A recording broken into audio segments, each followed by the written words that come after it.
அத்தியூர் கிராமத்தில் பொங்கல் பண்டிகையை முன்னிட்டு நடந்த வாரச்சந்தையில் 3 கோடிக்கு ஆடுகள் விற்பனை. கள்ளக்குறிச்சி மாவட்டம் அத்தியூர் ஊராட்சியில் வாரந்தோறும் செவ்வாய்க்கிழமையன்று வாரச்சந்தை நடைபெறுவது வழக்கம். அதன்படி செவ்வாய்க்கிழமையான இன்று காலை 7 மணி அளவில் நடந்த வாரச்சந்தைக்கு வானாபுரம், அத்தியூர், திருப்பாலப்பந்தல், மூங்கித்துறைப்பட்டு, சங்கராபுரம் என பல்வேறு சுற்றுவட்டார பகுதியிலிருந்து ஆடுகள் விற்பனைக்கு கொண்டு வந்தனர். வழக்கமாக இந்த சந்தையில் சுமார் 25 லட்சம் முதல் 50 லட்சம் வரை ஆடுகள் விற்பனை நடைபெறும். பொங்கல் பண்டிகை கொண்டாட உள்ள நிலையில் சந்தையில் ஆடுகள் விற்பனை களை கட்டியது. காலை 7 மணிக்கு தொடங்கிய இந்த சந்தையில் கள்ளக்குறிச்சி, கடலூர், திருவண்ணாமலை, சேலம் உள்ளிட்ட பல்வேறு மாவட்டங்களில் இருந்து வந்திருந்த வியாபாரிகள் ஆயிரக்கணக்கான ஆடுகளை வாங்கி குவித்தனர்.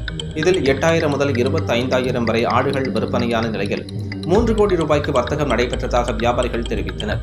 மேலும் கால்நடை வியாபாரிகள் தங்களது கால்நடைகளை அதிக விலையில் விற்றதால் பெரும் மகிழ்ச்சியுடன் விற்ற பணத்தை கொண்டு வீட்டிற்கு சென்றனர்.